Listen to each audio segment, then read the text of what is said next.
Welcome to Money Talks. I'm Genevieve Westcott with your latest financial news from across New Zealand and around the globe.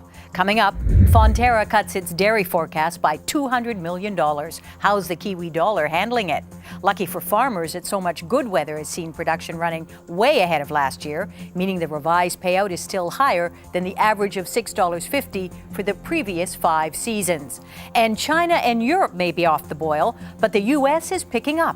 What's happening in the global markets? Let's talk the very latest in world currencies with a man who makes a living doing just that.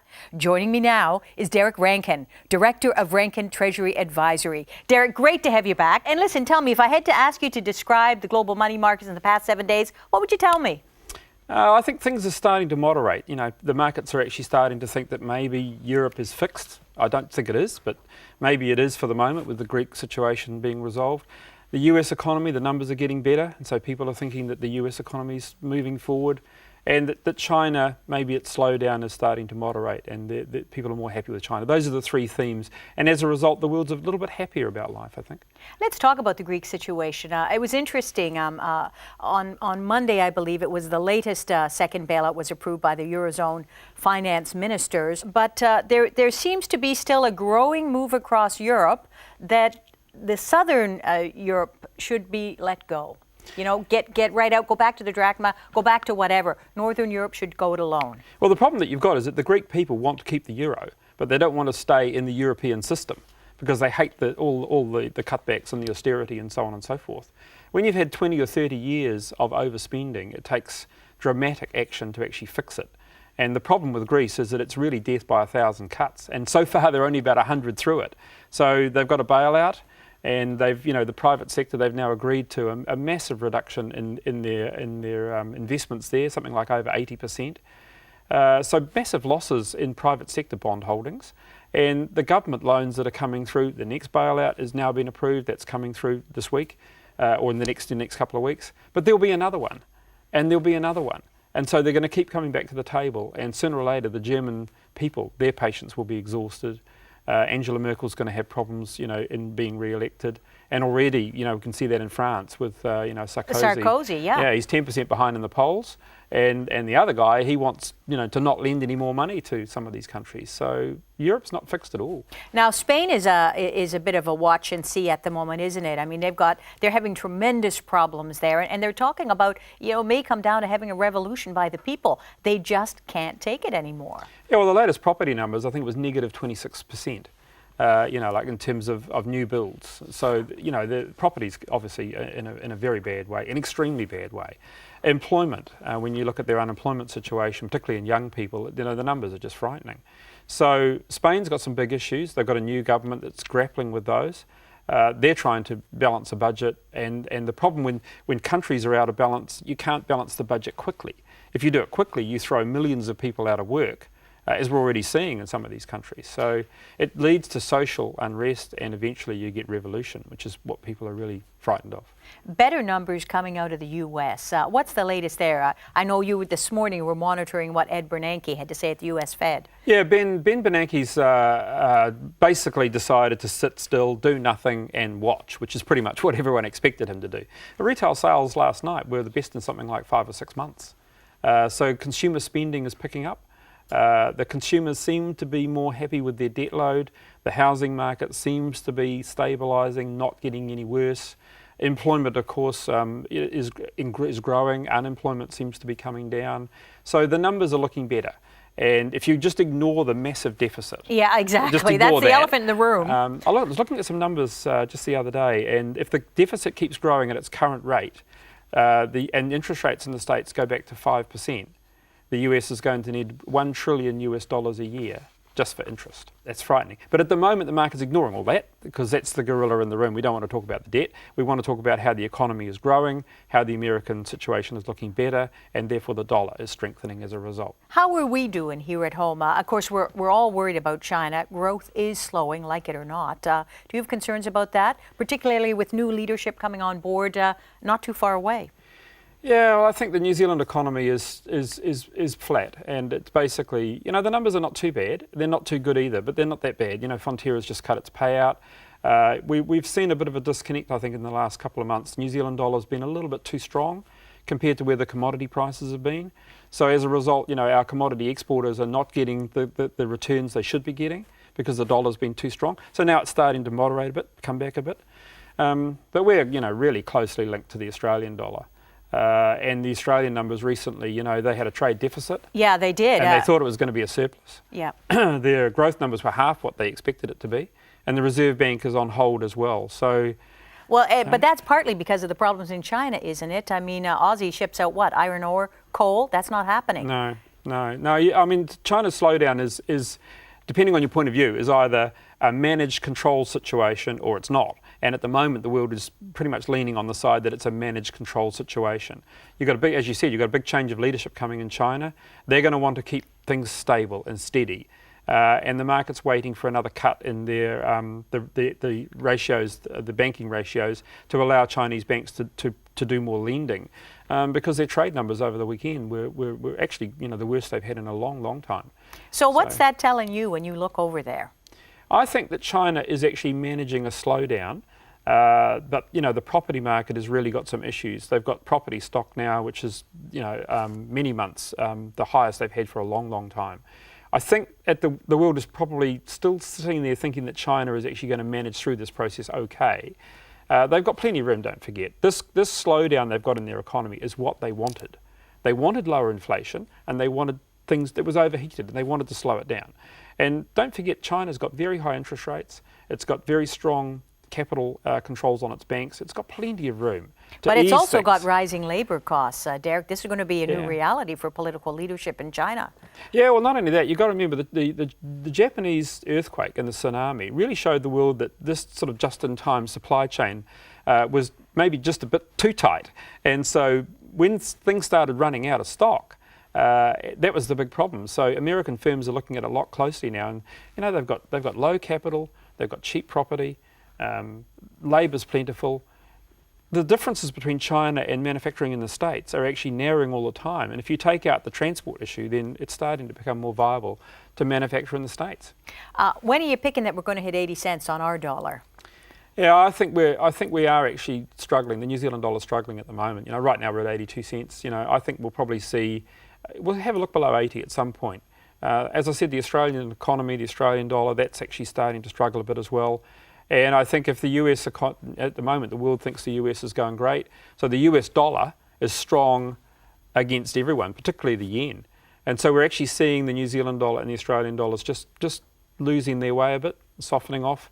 And so I just can't see them really, pushing a lot higher in the immediate future anyway. Thanks, Derek.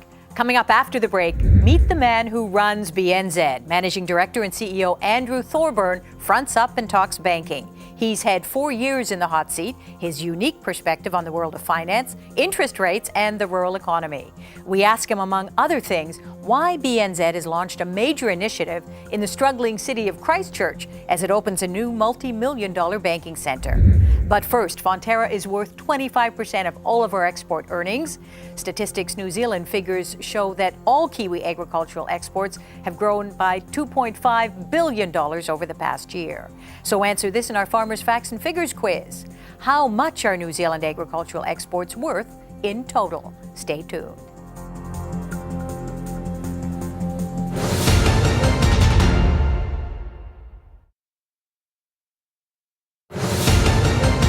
Welcome back to Money Talks. Just before the break, we asked you, how much are New Zealand agricultural exports worth? $24 billion. Wool exports are worth nearly a third more than last year. Dairy exports are up nearly 20%. And while meat production is down, its value overall is up. Joining me now is Managing Director and CEO of BNZ, Andrew Thorburn, a career banker with more than 20 years' experience. And what have you learned in those 20 years about banking that farmers need to know? Well, banking is a very important business, Genevieve, helps customers and helps the economy. But actually, the surprise tip is that banking is actually mainly about people.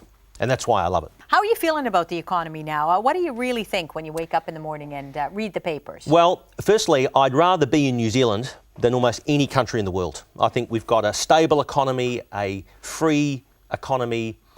We've got good infrastructure. We've got strong banks. We've got a well-regulated economy. We've got a democracy. So I think there's lots of ticks.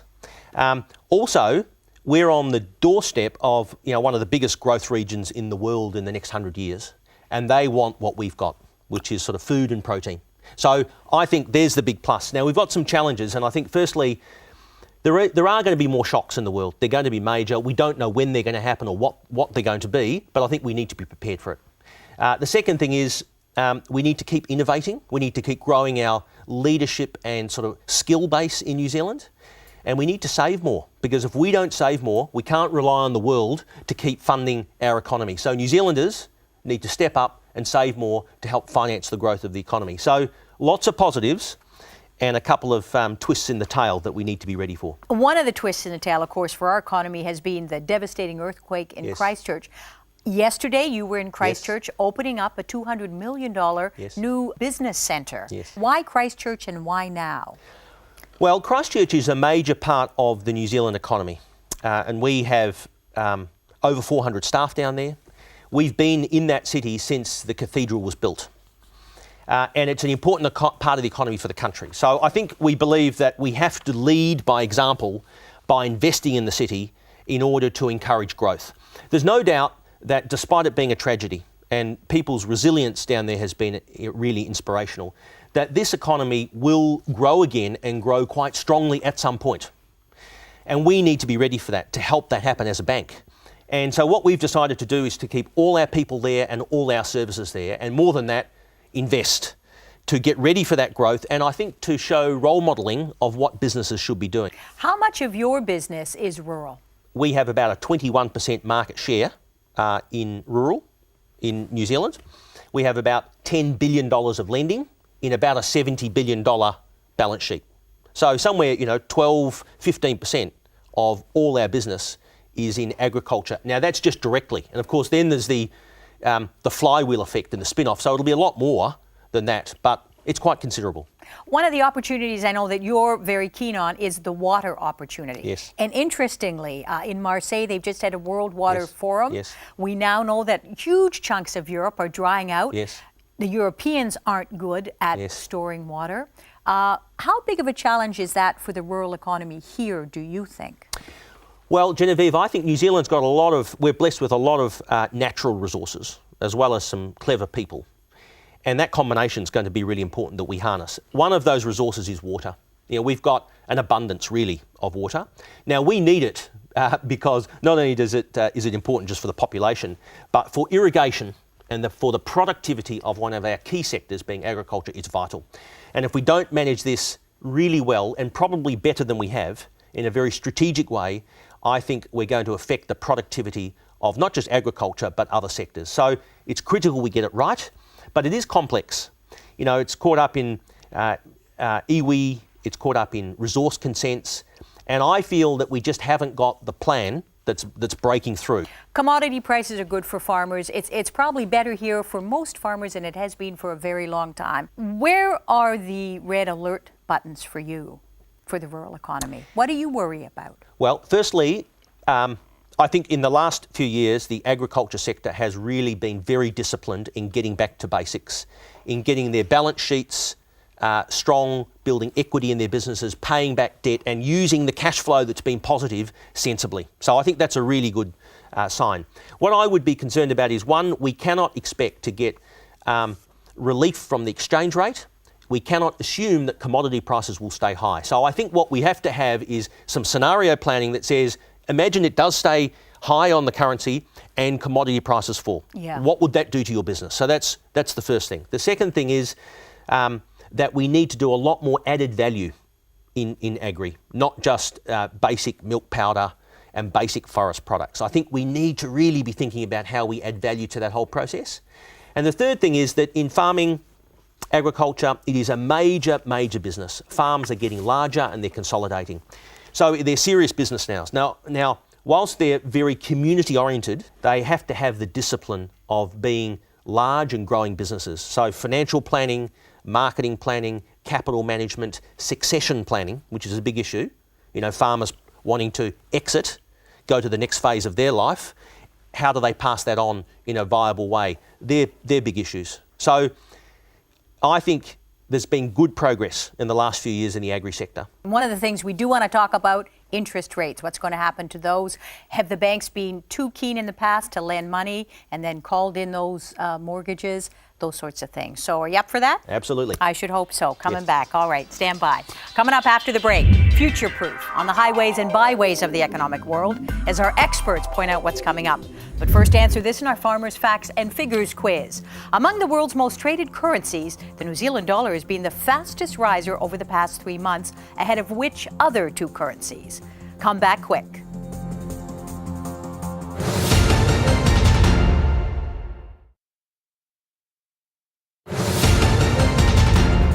Welcome back to Money Talks. Just before the break, we asked you, among the world's most traded currencies, the New Zealand dollar has been the fastest riser over the past 3 months, ahead of which other two currencies?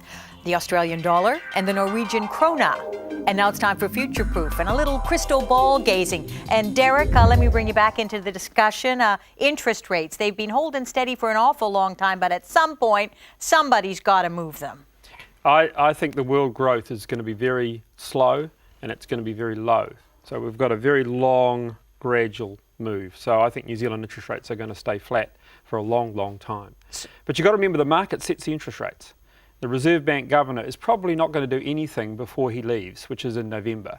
And then we're going to have a new Reserve Bank governor and it'll be his job to think about it. So I don't think we're going to see much push from the Reserve Bank on interest rates at all this year, and probably not until into the first quarter of next year. But having said that, the market decides what interest rates are doing, and if you look at New Zealand interest rates, particularly in the swap market, they've been rising gradually over the last, say, 2 or 3 weeks. And I think you can put that strangely on the fact that Europe is getting better. Some of the international investors are saying, well, let's invest in Italian bonds. Let's put some money in Spanish bonds. Let's not invest in New Zealand bonds because Europe's looking a bit better. When can we expect to see rates moving at the BNZ, for example, Andrew? Well, rates at the BNZ and in the market move all the time, Genevieve, because what happens is that the market sets the rate, as Derek says. We fund either in the New Zealand market, where we're all competing for a small but growing deposit pool, pushing the price up. And when we talk about rising interest rates not being so good, for depositors, that's excellent, right? There's a lot of people depend on deposit income from their investments in banks to actually fund their living. So it's not all bad news. We also fund overseas. Now we're funding less, but that's going to be a long-term trend of funding the New Zealand economy overseas.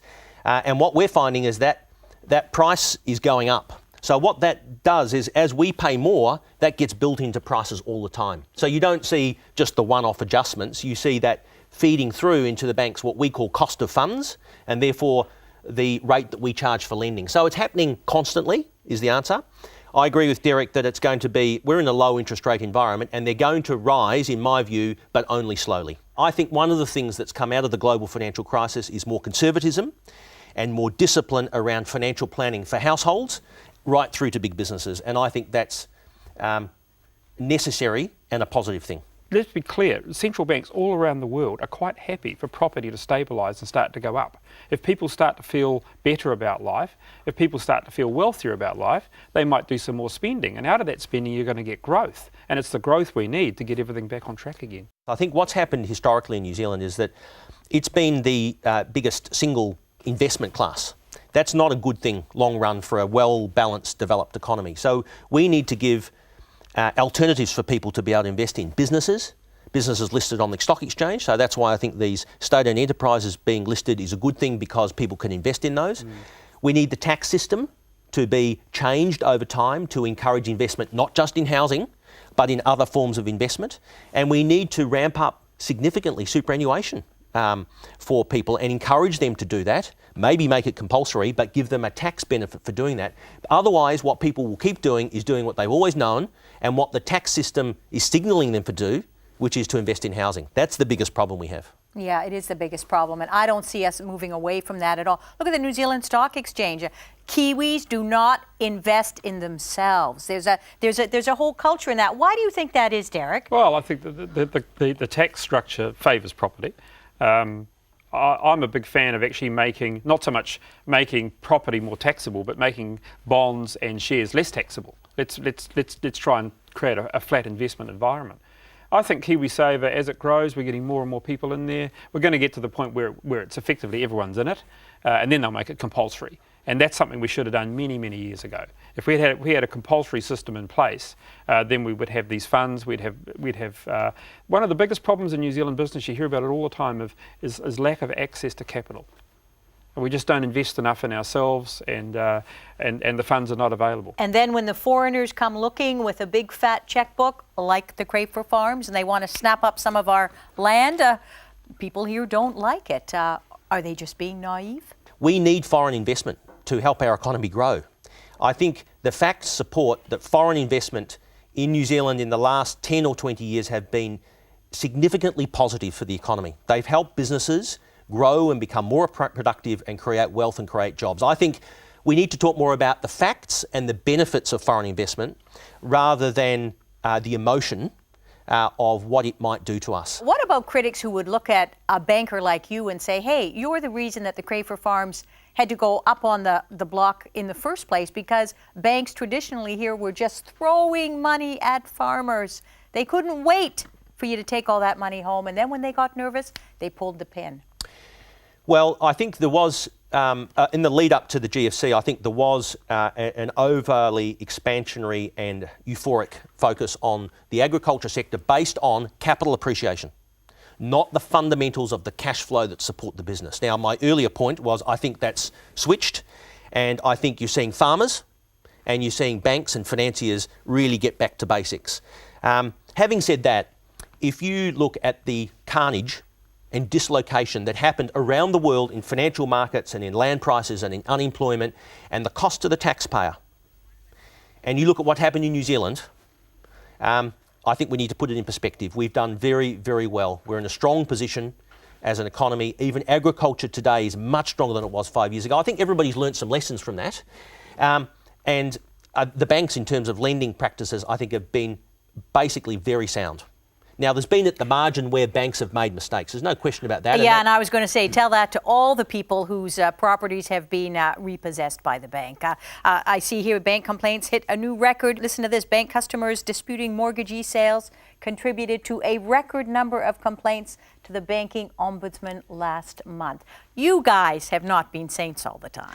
And I'm acknowledging that, but I'm also saying we need to focus on some of the facts of the strength of the New Zealand banking system, where the job creation, the ability to lend to businesses, to keep lending to businesses today, is actually a sign of a very strong banking system. None of the banks, leave aside finance companies, 63 of them, have been bailed out by the government. None of it's cost taxpayers money like in the UK and the US. So I think, once again, at the margin, because we finance in a significant way the New Zealand economy, there will always be loans and customers where it's difficult and complex. We make mistakes and they make mistakes. I concede that. Quickly before we go, Derek, we know that your colleague at Westpac is back off to Australia now. He was the highest paid executive in New Zealand, more than $5 million. That was partly based on performance, which means, I think, that a lot of money went out to people.